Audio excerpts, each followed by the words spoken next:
I tell you guys all the time, don't compare yourself to people.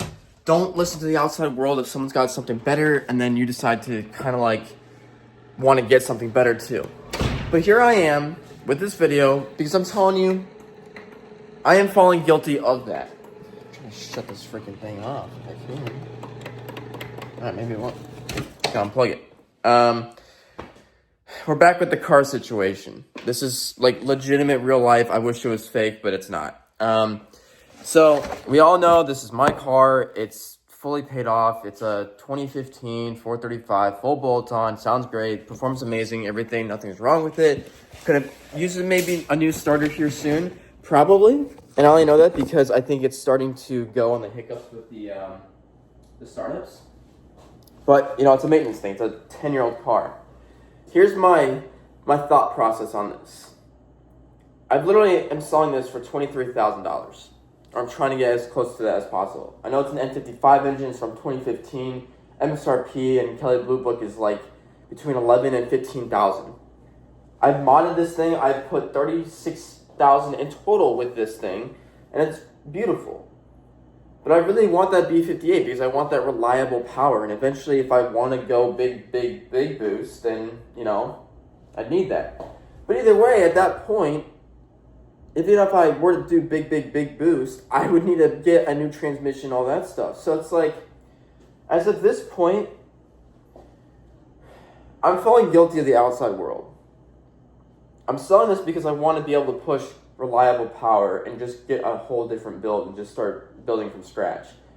Yet I have this thing fully paid off, and it has been ever since I bought it. I pay a little bit in insurance, and the insurance is just going to continue going down. It sounds amazing. It performs really well. But, like, I don't know. My entire thesis on this car was to be different. It wasn't to push any power, but obviously you keep on modding and I just want to keep pushing power.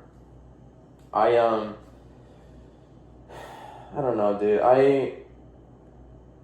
I think the outside world just tells me, like, yeah, it's just an N55, like, it's not reliable and stuff. But some people, if you're watching this video and you're trying to get into cars yourself and you want to push power eventually, just understand that power is not just, like, all at once. It's only when you're going into boost. So when you're doing a huge flooring, well, that's exactly what I'm talking about. It's like, you're not going to be pushing, like, 700 horsepower the entire time. It's only if you're going into boost.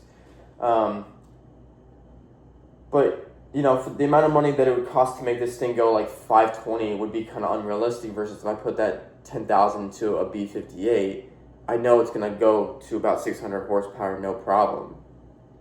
So I have that standing. Like, I love this car to death. I think it's really cool. Everything I've done to it is very, very nice, but I'm falling guilty to the outside world of just sell the N55 and go with a 340. That way you can actually do some stuff with it.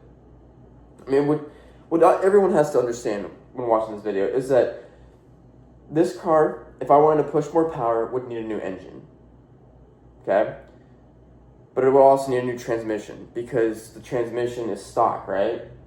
But the same thing with the B58. I mean, B58 stock block can hold more power than this guy can. But even then, when you're trying to push even more power, you're going to need more or better internals anyways. And probably a new block. And then also new transmission. If anyone's getting into the BMW world and can't afford an S55, S58, I do believe that B58s are indeed the way to go if you want sound and reliable power. Versus if you just want sound, I would just say go with a 435. And if you don't race, what's the point of having a 600 horsepower car if you don't race? This is simply a project build for me. Like, that's the thing. That's what I'm trying to think to myself is that, like, a B58, 340, anything with a 40 in it. Why do I need that? It's not like I race. Like, it's just to spend more money to have reliable power. And I would take a huge loss, which I don't understand. So I'm in this boat of, what do I freaking do? I mean, would you guys keep this and just do the upgrades and then, you know, as time goes on, more money flows in, would you just end up making this thing be able to handle 700 horsepower, or would you just end up selling the car at that point and getting a nicer car? Because I've also thought about doing that. It's like, just keep this car, save the money, but continue to build, save the money, and then just buy an S55, which is a M3 or an M4. Which to me, that seems the most logical sense. That way, even though I've spent so much money putting this in, I won't really lose it on selling this thing for practically nothing that I put into it, and then buying a car and putting more money into it. So even greater loss. So that's just me. I don't know. I'm personally, like, the one thing too is that, yeah, although you could spend $10,000 on this thing and have like almost no power gains, but it sounds good. And it's unique. Nobody has these because nobody wants to have that risk of the N55, but I don't know. I'm definitely considering the fact of what I just said with just kind of not selling this thing anymore. And I mean, I'm on the back and forth of selling, not selling, and then just upgrading it. And if the worst case happens, the worst case happens. Lesson learned, and then, I think life just has to play it by ear. I've done so much to this car. I mean, I like, why do I need to take an $8,000 loss just to get a B58, just to produce more power with less upgrades? Like, what am I doing? Sincerely, what am I doing? I do hate how this has a front end intercooler, though. I wish I didn't have that. Anyways, guys, thank you so much for watching.